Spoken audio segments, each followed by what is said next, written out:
ஆ செய்யலாமா செய்யலாமா ready start. Water add பண்ணிக்கலாம்.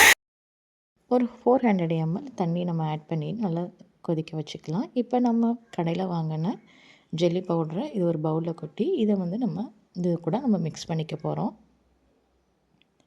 நல்லா மிக்ஸ் பண்ண பிறகு மீடியம் ஃப்ளேம்லேயே வச்சுக்கோங்க. அதுக்கப்புறம் வந்து நம்ம ஆஃப் பண்ணிடலாம். ஒரு 2 மினிட்ஸ் கழித்து நம்ம ஸ்டவ் ஆஃப் பண்ணிடலாம். இது நல்லா மிக்ஸ் பண்ணிவிட்டு எடுத்து பார்த்தோம் அப்படின்னா எல்லாமே நல்லா மெல்ட் ஆகிடுச்சு. அது இருக்கிற சுகர்லாம்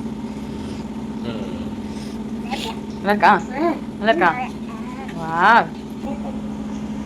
இந்த மாதிரி பாக்ஸில் நம்ம இது கூட நம்ம ஊற்றிட்டு ஃப்ரிட்ஜில் வந்து ஒரு 3 ஹவர்ஸ் கழித்து நம்ம வச்சு எடுத்து பார்த்தோம் அப்படின்னா ஒரு சூப்பராக நமக்கு ஜெல்லி வந்து ரெடி ஆகிடுச்சு. அதுவும் அது வந்து மேங்கோ ஃப்ளேவர். இது கண்டிப்பாக நீங்களும் இந்த மாதிரி ட்ரை பண்ணி பாருங்கள்.